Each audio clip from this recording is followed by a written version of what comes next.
Every day, Sir Topham Hatt came to the station to catch his train. "Hello," he always said to Thomas. "Don't let the silly freight cars tease you. Remember, you have an important job as a special helper in the train yard."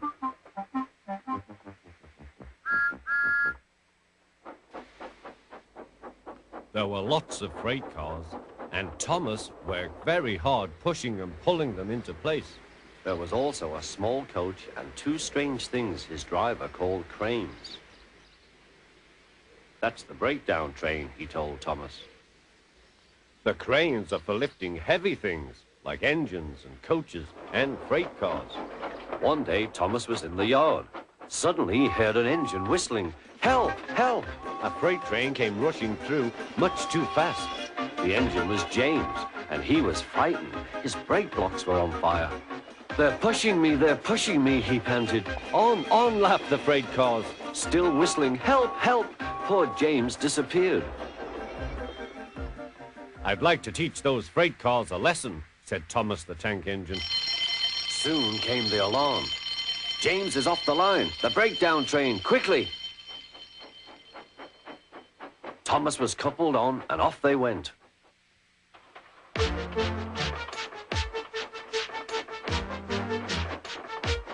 Thomas worked his hardest. "Hurry, hurry, hurry," he puffed. He wasn't pretending to be like Gordon. He really meant it. "Bother those freight cars and their tricks. I hope poor James isn't hurt."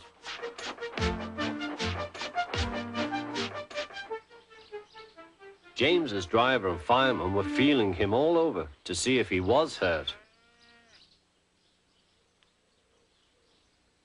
"Never mind, James," they said. "It was those silly freight cars on your old wooden brakes that caused the accident."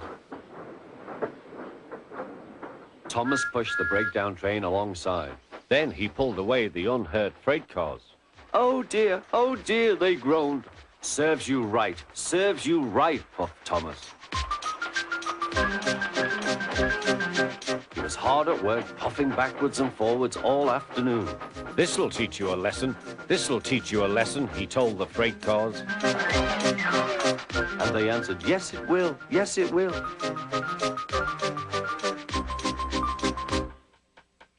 They left the broken cars. Then with two cranes, they put James back on the rails.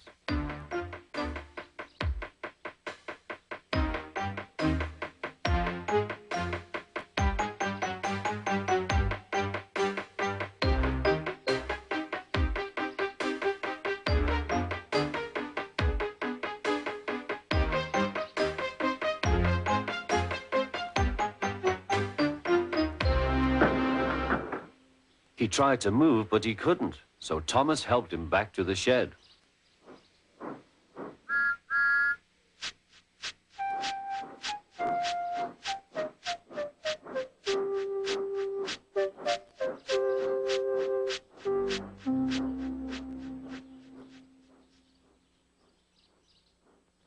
Sir Topham Hatt was waiting anxiously for them.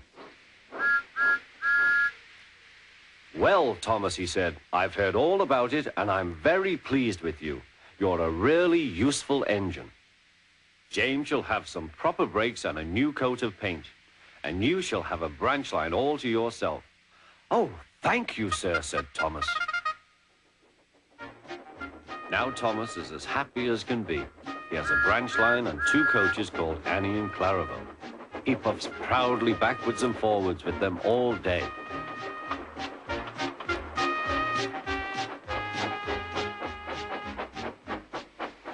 He is never lonely.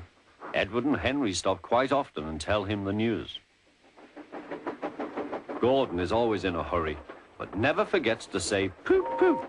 And Thomas always whistles peep, peep in return.